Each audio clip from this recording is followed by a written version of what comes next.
Hi guys, welcome back to my channel. So today we're going to be talking about sunken cakes, why they sink and how to fix them. And at the same time I'm going to be showing you guys how to ganache the cake and still get really sharp edges even though they were sunken. So the first thing we're going to do is cut our cakes into slices, and I'm going to show you guys how to fix the sunken parts without wasting any part of the cake. So first thing you do is cut out the top, like the overhanging parts of the top of the cake, and then stuff it into the hole, like the sunken space in the middle of the cake. So I'm going to show you guys how to position this so it doesn't fall apart or so it doesn't break down. But before we go ahead, I'm going to tell you guys the reasons why cakes might sink in the middle.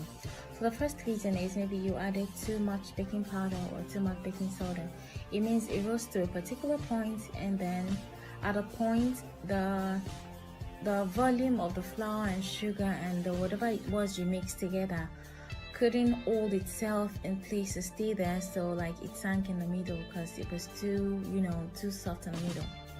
So another reason is maybe you added too much fluid. This happens to me usually when I bake vanilla cakes, especially vanilla cupcakes.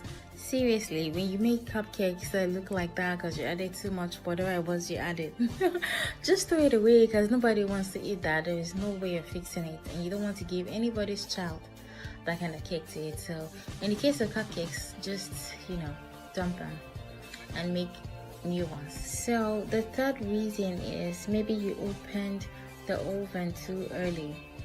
Usually when you're making maybe a cake or a set of cupcakes, it's best usually when you're making cupcakes, it's best you leave the oven till maybe a few minutes to the estimated time of baking before you open the oven to check if it's okay.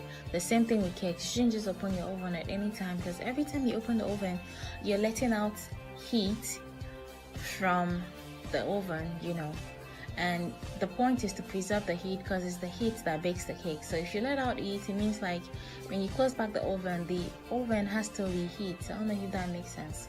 So now that we've sliced and stuffed our cakes, I'm going to show you guys how to position the cakes so they don't fall in the middle, or so it's not slanty or dented.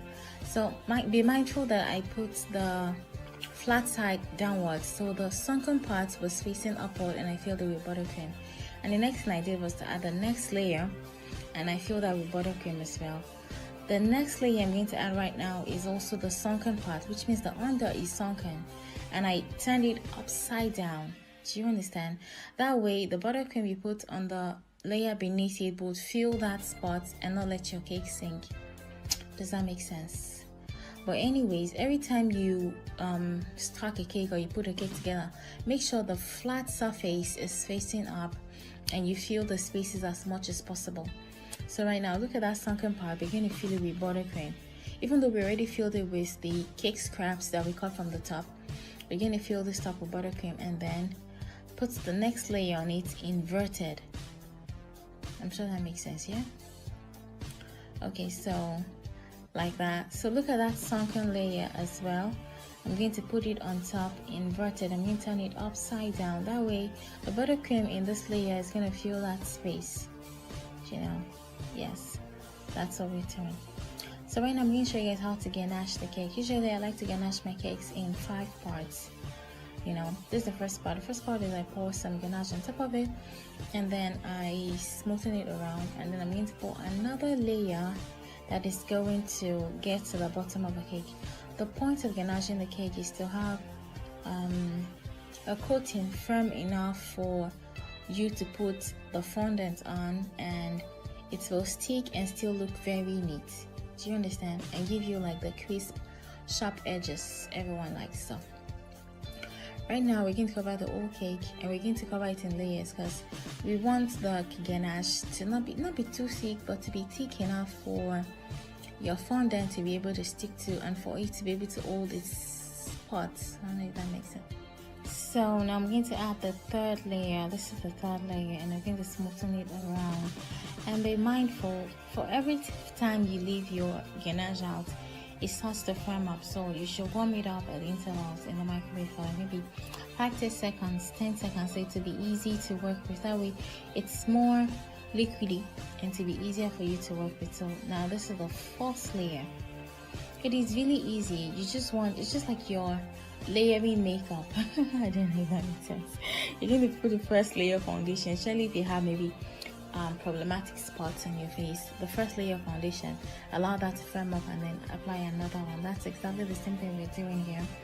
You don't have to wait for it to firm up. As you're working, it's firming up. So that's the more reason why you have to melt your ganache in the microwave at least maybe 2 or 3 times before you finish the step, because it sets up pretty fast. So this is the 5th layer. So this is basically just sealing everything and for it to be smooth and nice.